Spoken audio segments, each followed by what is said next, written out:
Good evening. I'm excited because this is our third annual SAA Lecture Series this year.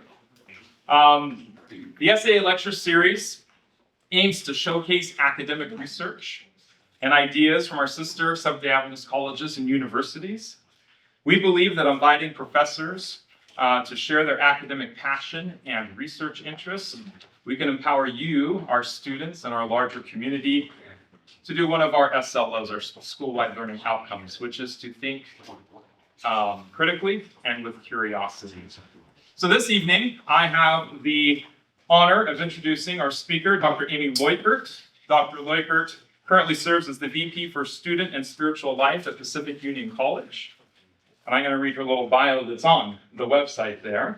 Dr. Leukert has been an educator for over 20 years. She began her teaching career at Crescenta Valley Adventist School, where she also served as principal before moving to Newbury Park Academy and Monterey Bay Academy.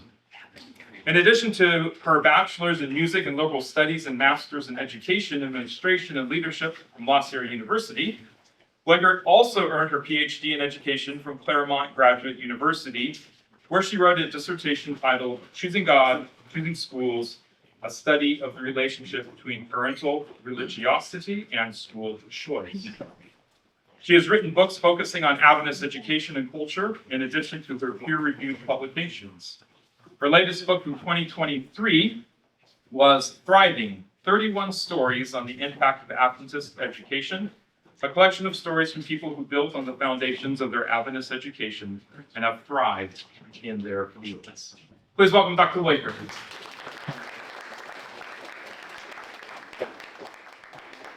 I am so impressed. What did they do to get you guys out here? It's a Thursday evening at 6:30 in the extra credit? Surely, right? Okay. And food in the back? Is that okay? Well, they were like, wait, what food? Well, okay. Thank you. Look, like I said, I'm delighted to be here. Thank you for the warm introduction.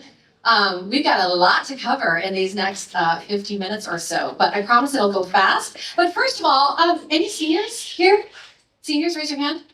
Okay. Of the seniors, hang on. 13 years. Like this says you've been here from the beginning. One? Okay. Hey. Can I give you a shirt for that? Because.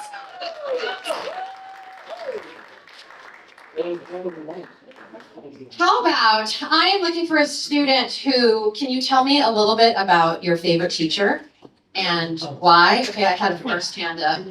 Or I'm waiting for a good answer before I give you a shirt. Here you go. My favorite teacher currently would probably have to be Miss Leukert, because every time I go, time wasted, she comes to me and she's like, what do you need? And she's very easy to understand, and most teachers they talk too fast, or they say big words, but she knows my tempo. Solving.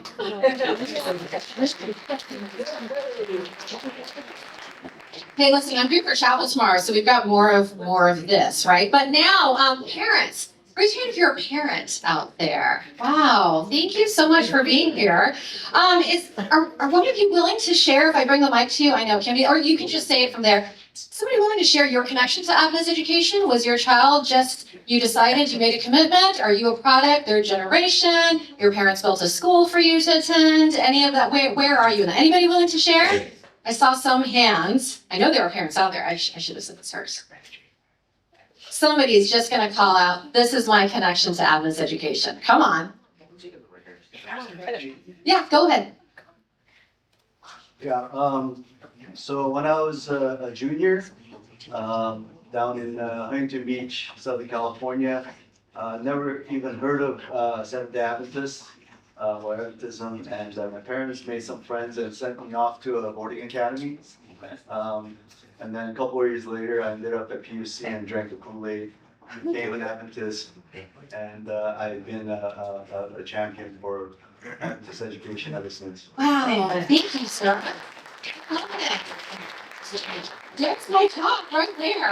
As Mr. Jones said, I wrote a small book a couple years ago. It's called Thriving, 31 Stories on the Impact of Adventist Education. And my kind of explanation for it, or hashtag, is like hashtag beyond Barry Black, beyond Jose, like we hear those names. So here's a book for you, sir.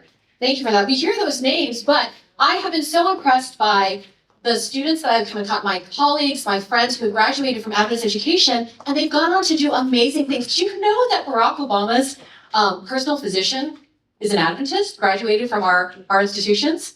I didn't know that. Will Smith's personal dietitian and cook, Adventist. Yeah, really interesting story. So anyway, so I wrote this book kind of as my love letter to Adventist education. I just appreciate the parents here and your investment to, this is no small thing that you've committed to putting your kids into a private school. So anyways, so as you are here for this lecture that Mr. Jones invited me to a few months ago now, and I was like, yeah, of course, I don't know, yeah, yes, always yes, right? Big Franks or super links, quantifying Adventist culture. I know, if you saw any of the advertising, you're like, what, why? But let's start with that. Can we start with that? So I want you to raise your hand if you are team Big Franks. Team Big Franks. Oh, there's a lot of you. Okay. Okay, hands down. Then I expect that the others of you, Team Superlinks. Ah. Wow, okay. I know, hang on, there's always this question. Like, what about, there are lots of indignant people out there who are like, the little links, the linkettes. Yeah, okay, all right. Here, I've got another one for you. How about this? Hands up for Fritos. Hands down. Hands up for tortilla chips. Yes. Okay, and I don't know if there's a third option for this one. Okay, I have do you recognize these? So a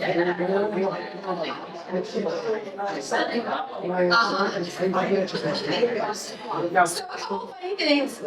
I feel like just looking at those pictures, I don't know about you, but I can smell the pages. Like, there's a smell to them, right? And then, so we have, long story, we moved up to PUC, bought a home, has a bunch of hardwood, and so we bought one of those really fancy machines from Costco that's like the Roomba and goes and sweeps. So we call her something. Her name is Little Maid. Anyways, Egypt, Canaan. Some of you, I know that this is probably a little bit older than some of the students here, but okay, last one here. Pretty cool t-shirt, huh? Huh.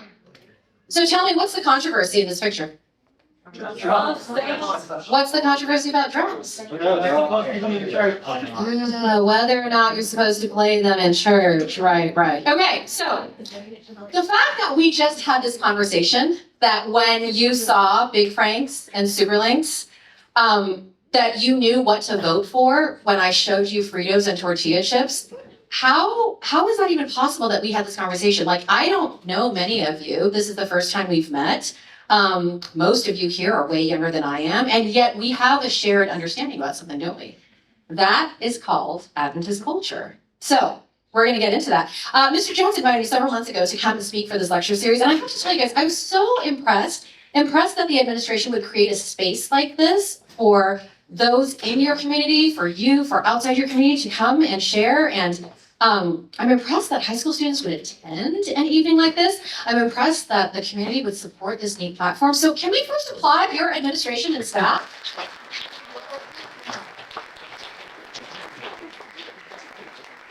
So my presentation this evening is going to be twofold. Mr. Jones didn't tell me a lot about what this is like. Academics, we want you to just speak on your research. I was like, seriously, okay, I can do that. Unless you want me to make something up, he's like, no, stay with your research. So I want to talk with you though about what that was, but I also want to tell you a little bit about the academic research process, how you go about doing research in higher education. But I also think you'll be interested in what I did my research on, which is the whole preamble to this, right? The Big Franks, the drums, etc. So I got my doctorate from Claremont Graduate University. It's a PhD in education, and my research was on Adventist culture. But I just want to share just briefly, like 2 minutes, on the rungs of education, in case you may not know. I mean, you're going to graduate here soon from high school. Yes, high school diploma, check. After that, you'll go on to college. 4 years degree is you earn a what? Do you know? A bachelor's degree. If you do a 2-year degree, do you know what that's called? Starts with an A. It's an associate degree. Yeah. Okay, so we call those undergraduate degrees, right? Following that, you might go on to get your a graduate degree. So that sometimes, if you're lucky, takes 1 year, maybe 2 or 3 years. That is called I heard it earlier, a master's degree. Yeah, like your undergraduate, you can do your master's work in a lot of different fields, master's in English and math and social work, all the things. And then there's the doctorate, and you'll see those initials, PhD, not an MD, not that kind of doctor. But that's a terminal degree. It means that you can't go on any further in formal schooling, okay?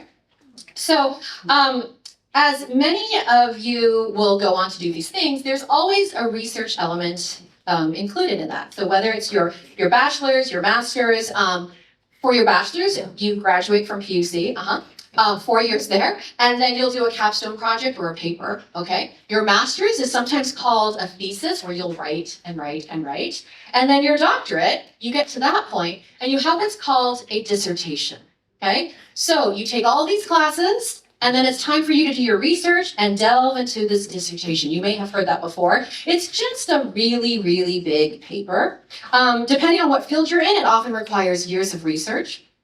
And that's original research. So original research, probably most of your term papers, I bet you've done some research papers, but that's probably been looking and reading what other people have written, right? And then you kind of put it together and say, this is what the experts say.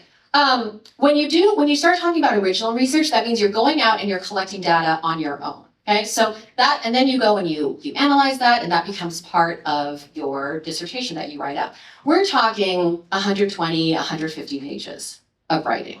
I know. When I started my doctorate, I had somebody tell me, it's no big deal. It's just a lot of reading and writing. And I thought to myself, you know what, I can do that. I can read, I can write. So, but anyways, that's kind of, I just want to give you an overview of what this is when we talk about research and what that process is. So, when you get to the research process, in fact, let me show you, I think my next slide has this. Okay, so let's talk a little bit about this research process. This is what I did in my field. This was education for my doctorate. So the first thing you do is you have to find a research interest. That can be anything. Isolating genotypes on some random breed of salamander on the east coast of Gibraltar. It can be looking for parallels in language of Tolkien and C.S. Lewis. You find yourself a research interest, and then you reduce that down to a research question. Okay, so really briefly here, stay with me. You start thinking through your methodology. How do you want to approach this question? There are a few different ways to do it. There's the quantitative way, which is when you gather data. Data being literally like, you can send out a survey and collect answers, and then you look and do some, all these algorithms and formulas and processes to find something out. That's the quantitative part, which makes sense, right? It's the numbers. Then there's also a qualitative methodology, qualitative being more talking and sitting and maybe sitting down with focus groups or interviewing people, and then you write them up and you look for themes and how did all these people answer? That's a qualitative approach, okay? This is the Research 101 here, folks. So mixed methods is then putting those two together. So maybe you send out a survey, and then maybe you also talk to some people and you put those together. You collect this data, you analyze your results, and then there you go. So let me just table that for a second. And I want to tell you, this is when we shift a little bit to the parallel. Let me tell you a little bit about what I did then for what my actual research was. So during, as Mr. Jones talked about in my very nice, but kind of sounding like boring sounding bio, sorry. But I was a teacher at one point in elementary school. 5th grade was like one of my favorite spaces to be in. And then I was principal. And when I was principal, and it's so funny because I found myself doing this with Mr. Jacobson today, you find that you are very much rated and evaluated on how many kids you have in the school. Like what we would do is sit around at principal's council and people would settle up to so how many kids do you have this year? How many are you graduating? How many do you have coming in? And we were very much evaluated based on how, our worth was how many students we had in our school that year. And we were experiencing a decline in enrollment, okay? And people were telling me, oh, you know what? You would get more kids in your school if you offered Spanish. Or, oh, you would have more kids in your school if you did APs and offered all these things. So I started to talk with parents about it, and I would ask the parents, hey, so why aren't you sending your kid to an Adventist school? Which can be an awkward question, right? And most often, and parents, I bet you can answer this for me, most often the number one answer when I would say, hey, why aren't you putting your kids in an Adventist school? Why do you have them going to the public school down the street? They would say, cost, money, right? They would say, yeah, I can't afford it. Well, then, totally not pointing fingers at anybody here, but then I would see these people driving along in the church parking lots or in the neighborhoods, and they would have their Teslas or their whatever, fill in the blank. And I'm like, I it's money anymore. But I mean, maybe so. Anyways, I started thinking though, what if maybe there's something about the parents' identity with the Adventist church? Like maybe there's something about how they feel about the church that also then determines where they put their kid in school. Because what I was hearing was the grandparents, not the parents, but the grandparents would be coming up to me and going, I wish my grandkid was in an Adventist school. Do you know that when my parents had me, we didn't live near an Adventist school. They built an Adventist school in my neighborhood so I could go there. That was the culture back then, but it wasn't so much with their kids and grandkids. But I heard it time and time again from older people like, Adventist education, this was all you could do. You moved houses so that you could be next to an Adventist school. So that's what got me to thinking, maybe it's not money. I mean, maybe that's a part of it. Of course, maybe it's a part of it. But maybe there's something else to this like culture thing that determines where you put your kids in school. So talking about research questions, right? So that was my research question. Is there a relationship between a parent's cultural identity within the Adventist church and school choice and where they put their kid in school? But really what I wanted to ask them was this. Do you swim on Sabbath? And where do you put your kids in school? Because that's really what I meant by the question, right? Yeah. So let's go back to this process and that research question and what that is supposed to entail. So this is going to be a teeny bit above the average high schools need to know, but I understand you guys are up to it, so just stay with me, okay? So when you develop a question, you have these two different variables. An independent variable, we call it the IV, and a dependent variable, the DV, okay? So the independent variable is the variable that changes, and the dependent variable is the one that is affected by that change, okay? So let me show you these examples, right? Is there a relationship between student leadership and good grades? Okay, so we have an independent variable, we have an IV, and we have a DV there. Here's another example. Is there a relationship between national holidays and an uptick in cavities? So let me go back to that. So let's look at those examples there. So in the first one, is there a relationship between school leadership and good grades? What's the independent variable? What's the IV? It's the student leadership, right? Because we can change what the student leadership is. Is it president of the senior class? Is it editor of the yearbook? We can change that. And then we see, hey, does the president of the senior class always get a 3.95? Or is it the yearbook editor that gets the 3, right? Does that make sense? So IV and DV. So same thing here. National holidays, uptick in cavities. What's the IV? The national holidays, because we can change that. Is it Halloween?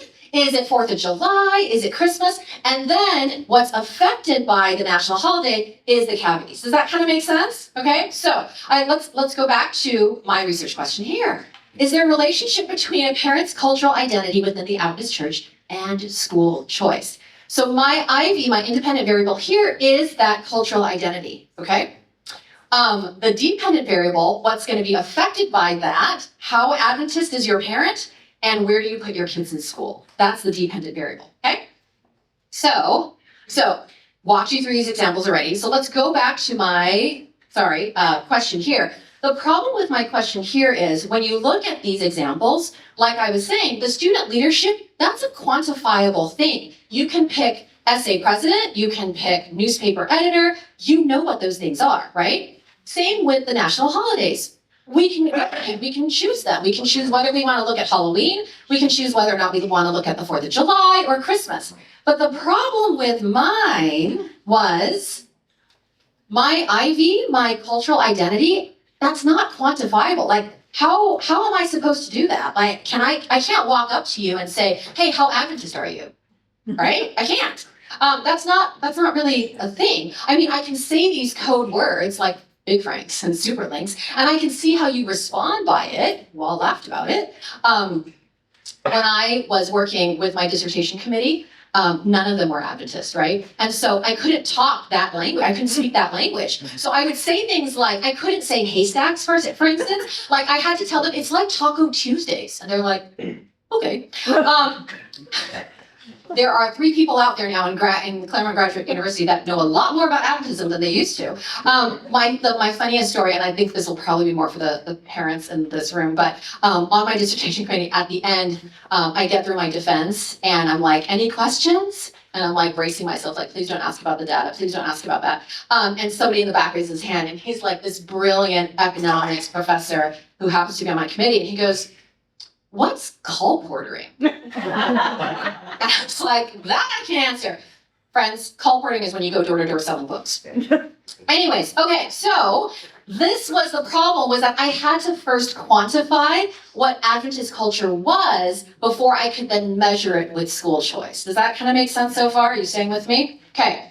So that meant I had to do like a deep dive into this research process and first figure out how to make this a variable. So I read and I read and I read, and I discovered that there are people who have done this with different cultures, where you ask the community what your culture is. It's called an EMIC approach. Those of you taking notes, EMIC. It's when you ask the community within, and out of that emerges the culture. So basically what I was looking for was to see if there was a culture within the Adventist church. So I'm talking with my friends, I'm talking with pastors and teachers, like, hey, do you think there is one? And everybody at first is like, oh yeah. And I said, what about for all of America? And they're like, yeah, no, you're not going to find that. Like, there's pockets, right? And I'm like, I don't know. I think that there is one. So this was this whole, like, I don't know, 6 months of my life that I delved into. Is there a culture, a cohesive culture within the Adventist church? So this is the part of my research that just got so fun.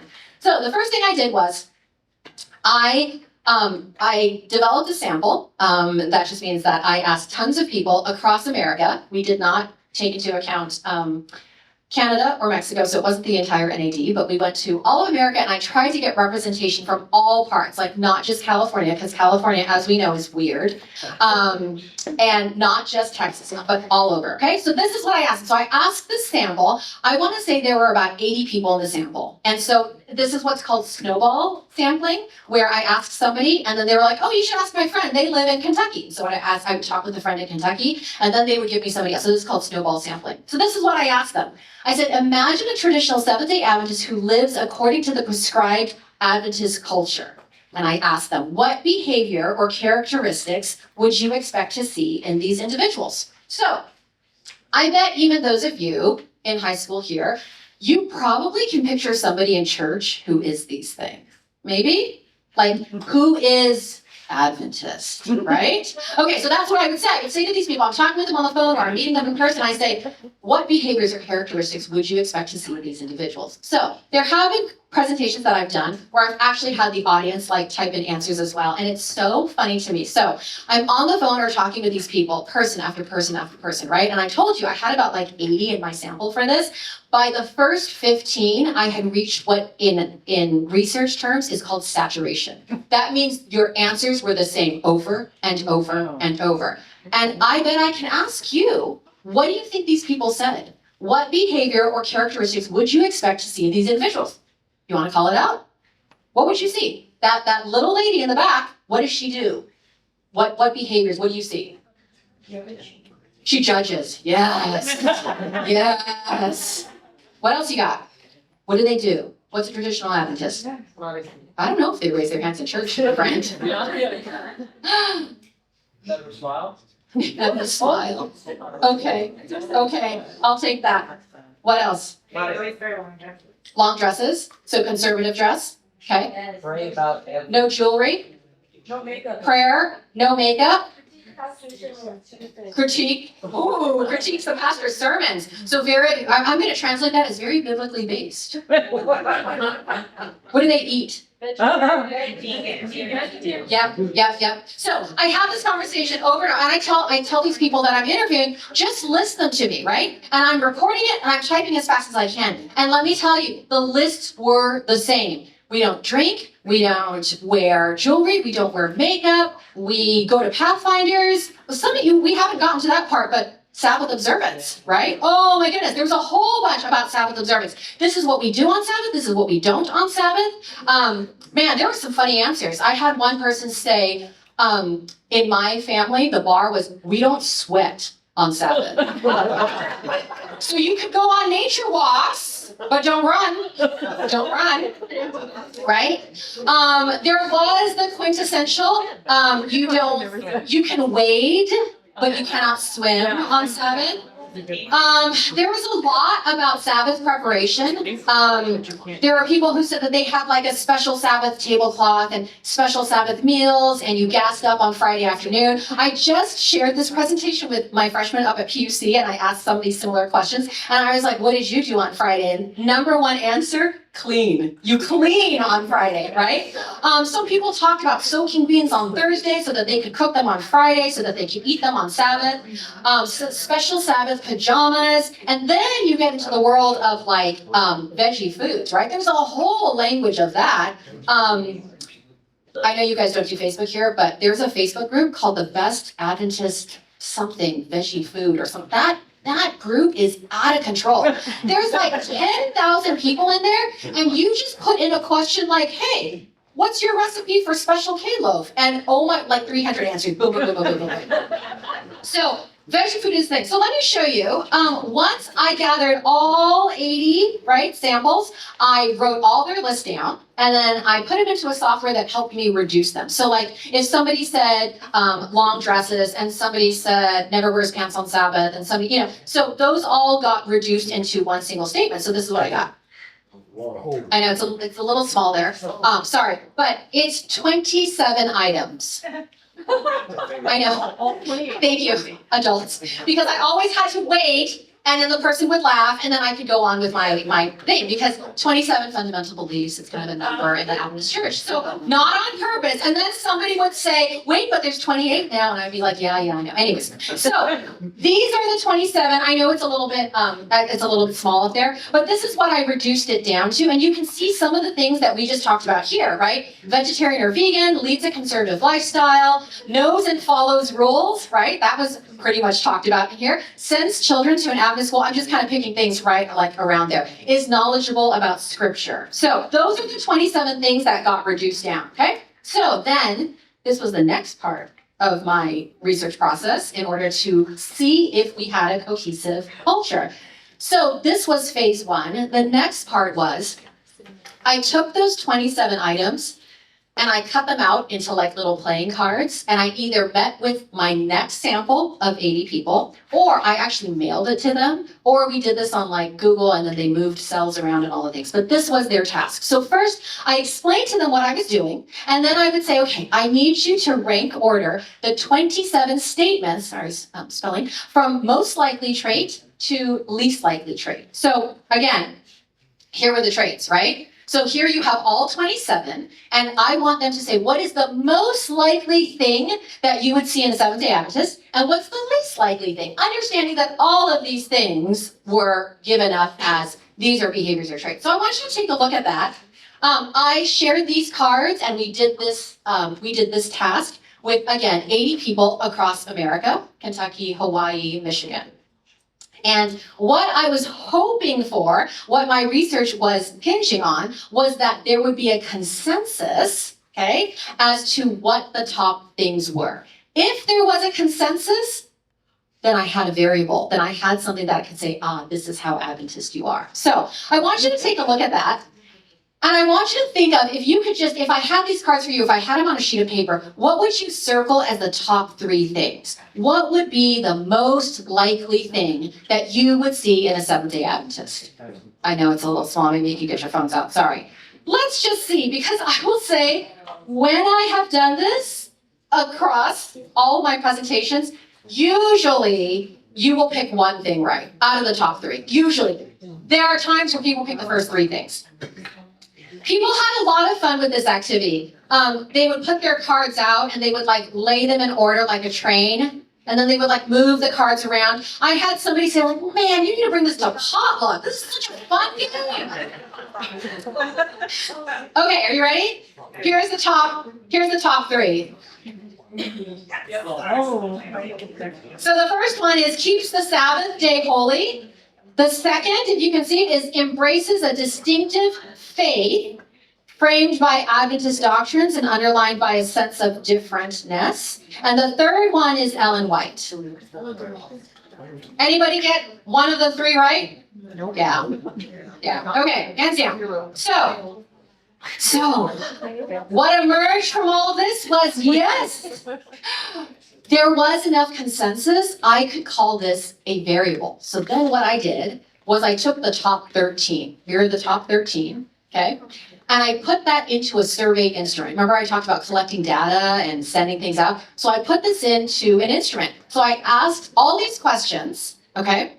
And then I asked right at the very end of my survey, I was like, so where do you put your kids in school? So this is what I was going for, right? So now I have developed an Adventist scale. Literally what I was trying to go for was how Adventist are you? This is it. This is it. Based on how you answer, right? And then we see where do you put your kids in school. So I'm going to show you a ton of slides here. And it's going to go really fast. But the first thing I want to do is I want to talk a little bit. I know this is really small, but hang on. So this is our North American division. And this is mostly for the students. I don't know if you're aware of what the church that you belong to. So you belong to a conference. You belong to Northern California Conference, okay? The conference belongs to a union. The union is called the Pacific Union, okay? So the Pacific Union is that magenta there that you see. And so you'll see that it also covers Hawaii, Nevada, Utah, and Arizona. Okay, so that's the union. Let me go actually to the next one. This is, oh, shoot. Okay. Well, so we have North Pacific as well. You see that there? The purple there is Mid-America. I'm going to go back because it didn't capture all of it. Green is Lake Union, Southwestern Union, Southern Union, Columbia Union, and then Atlantic Union. So interesting fact, my freshmen actually didn't know this, and so we had a conversation about this. Each of our unions have one college or university. Pacific Union has two. Okay, so obviously the two in Pacific Union are PUC and Lautier. North Pacific, who belongs there? Which college? Walla Walla. What about here in Mid-America? No. Union. Okay. How about the green? How about the Lake Union? Andrews. And then these are a little bit more self-explanatory by their union name. So Southwestern, Southern. So Columbia Union used to have a Columbia Union College. Now they have Washington Adventist. And then Atlantic Union used to have Atlantic Union College, and now that has since closed down. So I say all this to you because you'll see here in a minute.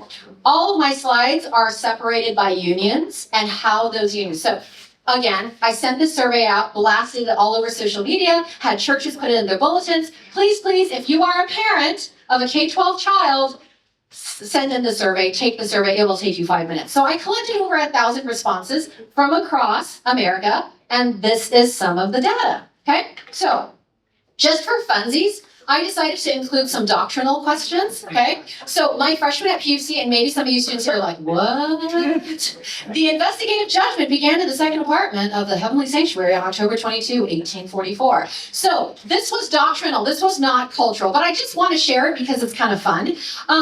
The possibilities, the Leukert scale was strongly disagree, agree, and strongly agree. This does not mean that nobody disagreed. I just took the data of the agree and strongly agree just for fun, okay? So this will just give you an idea of the data that's to come. So this is divided by union. So it's all in alphabetical order. So Atlantic Union, Columbia Union, Mid-America. So here's our union. This is not PUC College, this is the union, okay? And then Southern and Southwestern. So you'll see, so let's just take it as an example. Pacific Union, the people who responded there, only 20% of them strongly agreed with this statement. Does that make sense so far?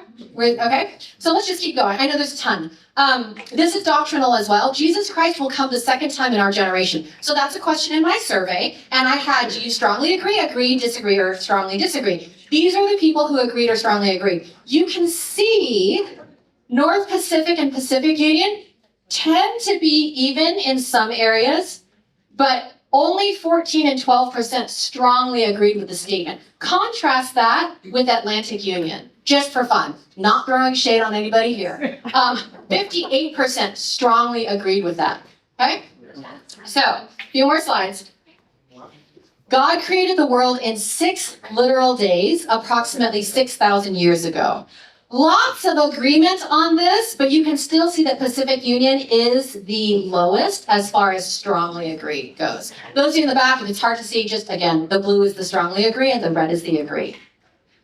Look at Atlantic Union. So interesting, right? Like 100% of them said yes, agree, and strongly agree. Wow. We can unpack this. I know so many questions for each of these slides, but let's keep going.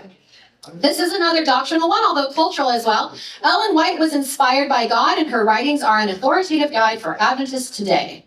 Look at the breakdown there again between the different unions. Yeah. Huh. Makes you think about where you want to go to school and what ideology maybe you align with. Maybe. Okay. Now we get to the cultural questions. This was, again, just the percentage. I just took out the strongly agree. Again, there were people who disagree, but this is just the strongly agree. I tend to dress conservatively. So in Atlantic Union, 41% of the respondents said we strongly agree. We tend to dress conservatively. Looking at that, Pacific Union, 18%, Lake Union, 16%. I always get this question when I have these slides. I'm like, what? Lake Union?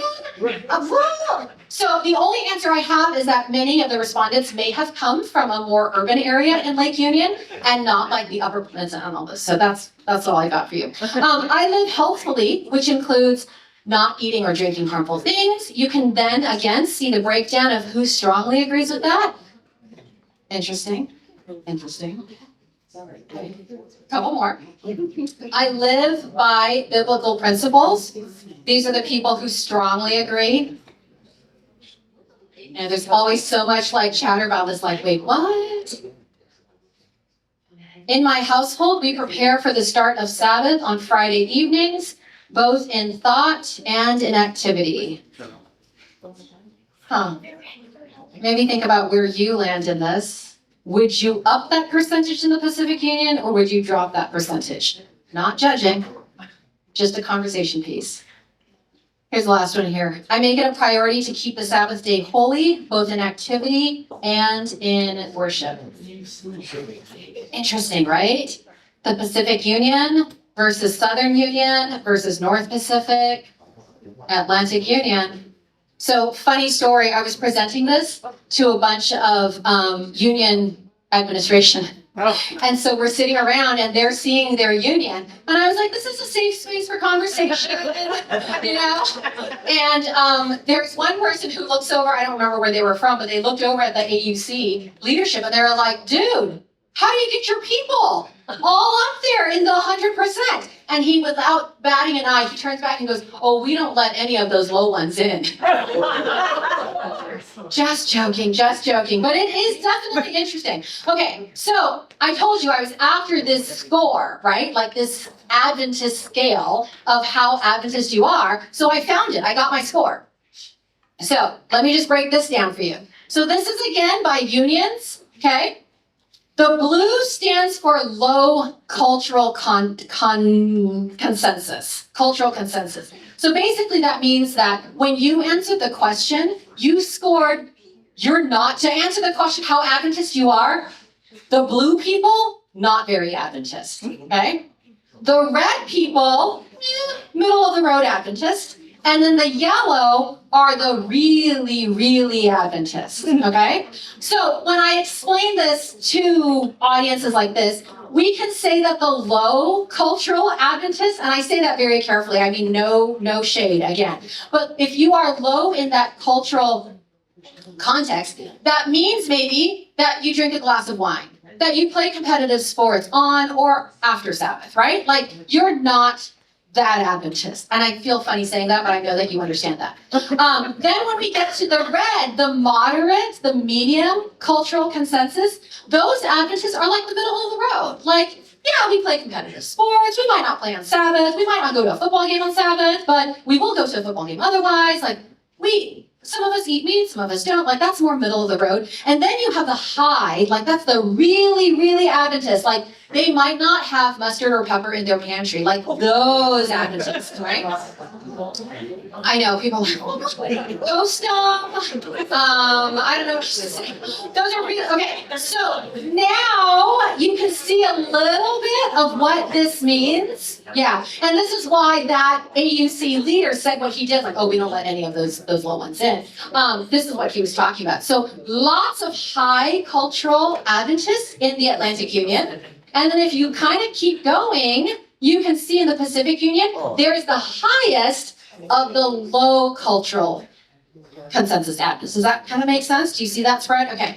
Just for fun, because I was talking about my research and where I was going with this, not really to do with this presentation anymore, but I know some of you are maybe wondering, so where did that end up, right? So when you break it down like this, what does it have to do with school choice? So it was interesting.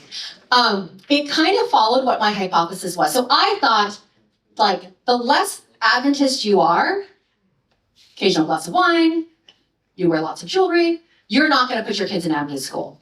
And that data was true. Those people who are low culturally Adventist, they are less likely to put their kids in Adventist school. Okay, it makes sense. And then we kind of keep moving up the round, right? Like your middle of the road Adventist, I think you're going to put your kids in Adventist school. And that's true. So those red people in there, they put their kids in an Adventist school. And then I thought, so if you're really, really Adventist, you are really, really going to put your kids in an Adventist school. And that's not true. Do you know what they do with their kids? They homeschool them.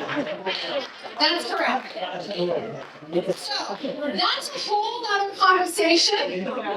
We can come back and unpack that later. But let me I've got 2 slides here as takeaways for this. So on the research end of things, like when we're talking about that academic process, here are just some bullet points for you as you look to continue your education. First, at the bachelor's, master's, doctorate level, figure out what you're most interested in. People spend years on their dissertation, on their research. It better be something that you're interested in, right? So all of this with Adventist culture and school choice, that was so interesting to me to have these conversations with people over and over. I learned so much about our church and our church culture. It was interesting to me. The second thing is, you might hear about this someday in your educational process, is finding the gap in literature. What does that mean? That means as you're reading all these articles, let's say that your research interest is about those salamanders on the east coast of Gibraltar, right? So you're reading what everybody has to say about all the salamanders in the world. Well, then you go, wait a minute, nobody has ever talked about the yellow speckled salamander. Huh. That's the gap in the literature, okay? So that's what you're after because, again, at this level, you're going for original research. You can't just talk about the salamander that everybody else talks about. You have to find your own. So that's what that's called, is that gap in literature. Where is there that nobody else is talking about that? And that's where you fill that gap. How do you do that? You do that by reading and reading and reading. You question everything that says, well, the research shows. Well, really? Does the research show that? How does the research show that? You look for the data source. So those are just some takeaways as you continue about your educational journey and how you look at research. You start here in high school. Your teachers assign you those papers. This is where you start. And then finally, some takeaways, though, about my research specifically and what I wanted to share with you in this generation. So a few things here, okay? Faith versus culture. So my greatest wish for your generation, you Gen Z, you Gen Alphas, I want you to be able to separate your personal faith from your church's culture. There are so many great and funny and silly things about culture, like what hot dog do you eat? Do you call them stripples? Do you call them bacon strips, right? There are so many funny things about it, but it's also easy to mistake that for what faith is.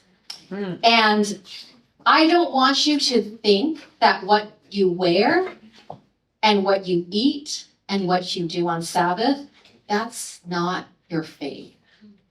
That's the church's culture, but that's not your faith.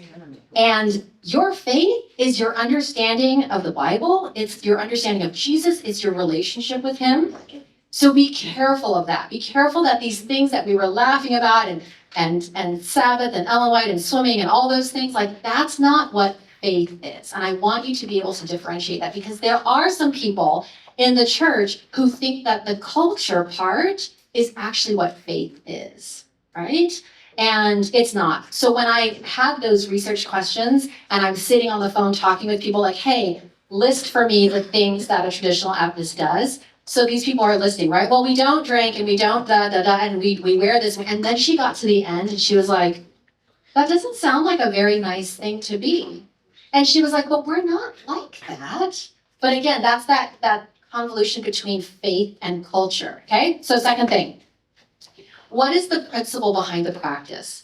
Maybe your parents make you, I don't know, eat veggie meats. I know we get a lot of complaints up at PUC and at Mossy, like, why doesn't the cafeteria serve meat?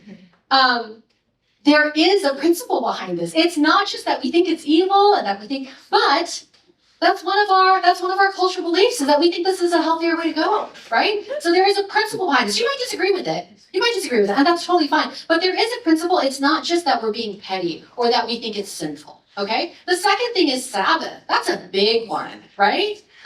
There is a principle behind Sabbath. It's not just, is it 7:15? Can we watch that yet? Can we watch the Dodgers game yet? It's not just that. There's actually a principle behind what we do that I have heard, and I've been really impressed with the students at PUC, where I have heard around campus, like, thank goodness it's Sabbath. I don't have to feel guilty about not studying. And I love that. I love that they feel like that is this like sacred, coveted, protected time, as opposed to like, I can't wait till this is over so that we can do X, Y, and Z. So the last thing really is, what culture do you want? Some of you, as you were looking at these slides, were like, I don't know. I don't really know those things.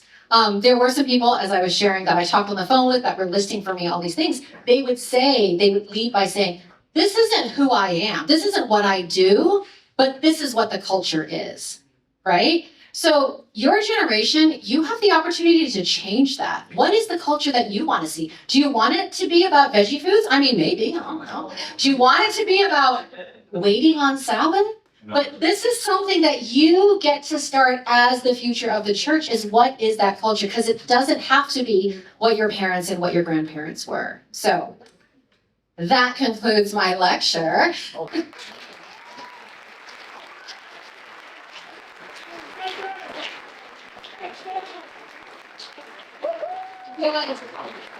I just talked really, really fast for about 40 minutes. But do you have any questions? Is there anything about, yes? What do you think about holidays? I think I will go back to my last slide, and I think it's principle over practice. So what is your heart say about it? Is it something, do you truly believe that ghosts and goblins are out there? Is it a fun time with your family and with your friends? That's what I would go to. Yeah. No. Yes, question in the back. Would you say that some of those cultural things, if I'm thinking like, are they like on ramps to the freeway of faith for people, or are they distractions? Yeah, that's a really good question. I think it's a double-edged sword, and I talk about that a bit in other presentations when we flesh this out. For instance, one of the things I heard often about that, like list all the things about Adventists, something that somebody said over and over, lots of people said, was it's exclusive. It's exclusive. We push people out. We are a peculiar people. These are the things. I think that's an awful thing, and I think that would be a distraction. On the flip side of that, though, man, there is something so good about the familiarity of this culture, right? That can be a beautiful thing, where you walk into a church on the other side of the country and you're like, oh, you're my mother's uncle's neighbor's sister. Like, you can only do that in the Adventist church, and there are beautiful things about that. It's just a matter of framing, right? And how you feel those things in your heart as to which way that goes. Is it an on-ramp to faith, like you said, or is it a distraction? Yeah. There was a, yes? What are your thoughts on mental health and suicide in the Adventist culture? Ooh, I wish I had more answers to that. If you didn't hear her question, it was about mental health and suicide. I feel like it's something that society, but also our church, is talking more and more about. And I think that's a good thing. 2 years ago, there was a student committed suicide on our campus at Sacramento University, and that gutted us, all of us. Dad is very publicly known on social media, but he was a pastor out on the Midwest, and he has started this whole thing and campaign to speak against that, to speak for students, to say, hey, we see you, we hear you, ask for help. So to answer your question, I don't know what the rates are comparatively, but I do think it's something that is being addressed and talked about more in our church. Yeah. Is there any I don't know how to word this. Is there anything great that makes how quote unquote advocates you are to the children of these people using Adventism and like saying, oh, this is not what it's about. This is not what it's about. Friend, you have research in your future. There are so many questions that come from this data and this scale that you could unpack further. That's the part in the dissertation that's called further reading or further studies where you look into that, because that's an excellent question, is what is the correlation between those who are, I think what you're asking, the correlation between those who are high culturally consonant and then what happens to their kids? Great question. I don't have the answer to that. That's a really, really good question. Yeah. We did say like every because they had to like divorce because of like not getting along, not because of cheating or anything. Oh, that's an interesting question. I mean, I can only speak anecdotally, and I don't know if that's worth anything. I would say that if there isn't something significant like that, I might guess that Adventists are more committed just because of that, both guilt and biblical foundation of like, no, we're gonna try. That would be my guess, but not necessarily research evidence based for that. Wow, are you giving them points for this? Like, what is this? Yes. 20 and then plus. Yes, all of it. I give you all the points. Yes. I have to know, which one do you prefer, Big Franks or Oh, no to the Leukert. Leukert are not allowed in our house. Big friends. Big friends.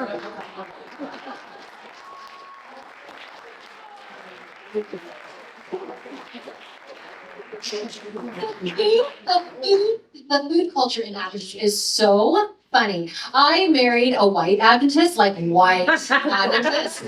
So like special K-loaf, but this thing called Jello salad. Is it Jello? Is it salad? What are you? Anyways, yes, you're very Adventist. Yes, sorry. Question. Is there anything like abortion and deportation and baptism? Is there such a thing as? Is there room for? Oh, is there room for? I think that there is for all parts of society, including our church. I think the question is whether or not we talk about it, right? Like whether or not we acknowledge it, or whether we're like, no, it's not happening here. I think it is. I think of course it is. I think it's part of humanity. It's just a matter of how willing our church is to acknowledge those things. That's part of this cultural shift that's happening here. Yes, in the back.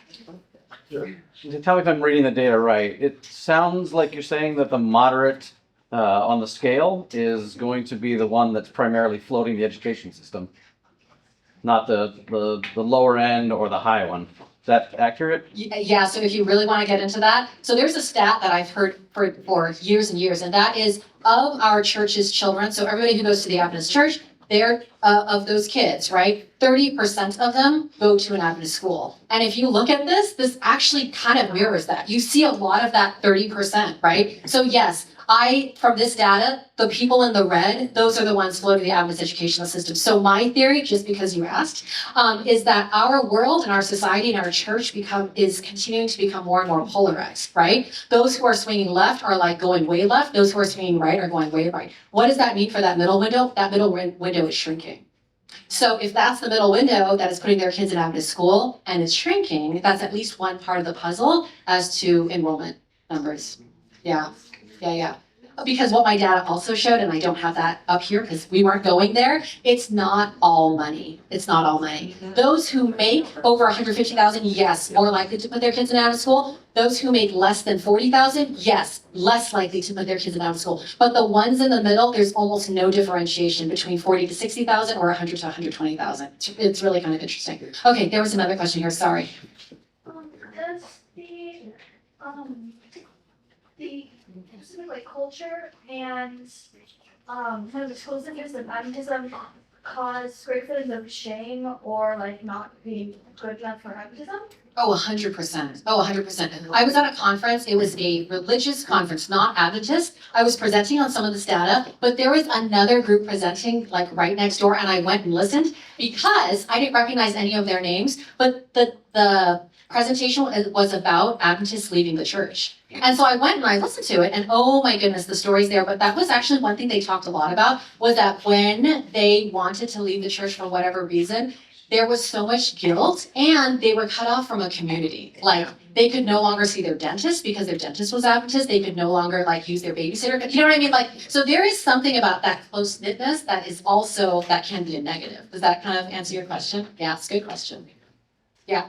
So culture evolves, culture changes over time. I imagine if you did this study 50 years ago, the chart would look very different. When's the appropriate time from a research perspective to resurvey and see where, because we're laughing I know. this way back, Yes. forward, they don't get Not it. so funny. I know. Generationally, like research, when's the next time to do the same research to see what culture they? What did they say? I think a generation is 10 to 15 years. This study now is 7 years. 7 years. So I think a few more years. No, but you're absolutely right. Like this is not going to be funny if you're 20 years and younger anymore. Like they don't get it anymore. And that is why I think this is something that church leadership really needs to pay attention to, because this is changing, whether or not they like it, and how they address that in the church and education. I mean, it's really significant. Yeah. Yeah. And then I'll take a break. Do you think that the church is starting to focus more on keeping their beliefs and stuff they believe in, like how the Pharisee kind of made up more laws for the Jewish people? That's such a good question. And you know what? I'll tell you, it's funny because I was talking with some of your principals and teachers earlier today. We were talking about college because I didn't even start by Mr. Jones introduced me so nicely, but I was at La Sierra University for 11 years and then I just started working at Pacific Union College at PUC here. And the culture is different. And we were talking about different students who are going to Walla Walla, who are going to Southern and Andrews. And what you have to understand is that the culture is different at each one of those institutions, right? So to answer your question, I think it depends on what part of the country you're on. I mean, to be completely honest, Southern California is totally different from Northern California, totally different from Tennessee, right? So I'm not casting, I'm not pointing any fingers, but I think you'll see, this is why this was so cool, was that yes, there is a consensus about culture, but to be honest, there are so many differences across the country that you need to be thinking about where you want to go to school and who you want to marry and where you want to live, because those cultural differences are significant. Yes, I'm sorry, I was coming to you. Okay. You talk about culture a little bit and how it kind of develops with generations. How do you think future generations are going to be towards gay people and immigrants? Oh, I think it's shifting. I think that the Adventist church tends to be slower and later than like the rest of the society for both good and bad reasons, right? So I feel like it's you guys. It's you. How is your attitude changing and different than your parents versus your grandparents, right? So I do think it's shifting, which is why as we're talking with some of the grown-ups in the room about what is the church going to do about that then when they see that their kids are becoming more open to these things that they were originally very nervous about. So it's a big question. Yes. The more that parents push their kids to go towards Christianity, the higher the chance the kids will feel like they don't want to be a part of that. Yeah, there is actually some research. There's quite a bit of research on that. And I think it depends on the way in which you label push, right? Like, is it a good push? Is it a bad push? Are you beaten? Are you led? Are you, right? Like there's variations of that. I think the ideal is that you have a family and church and community that surround you, right? And say, this is what we want for you. And then you go off to college and you go, yeah, I like that. That is a good thing. But for sure, as you move out of your home, you make those decisions for yourself. And I think it's a good question as to how your parents influence that. And I think it's whether or not you saw it as a positive or a negative thing. Yeah. This is an opinion-based question, but you as a principal talking about Adventist schools, I believe we're starting to think about Adventist schools more of like a business sort of mind instead of like a teaching sort of mind. Like that's what I'm getting from, like we're leaning towards, we're not full on like, oh, how much money can we make? We're not like there, but I believe we're pushing towards that or leaning towards that a little bit more in recent times.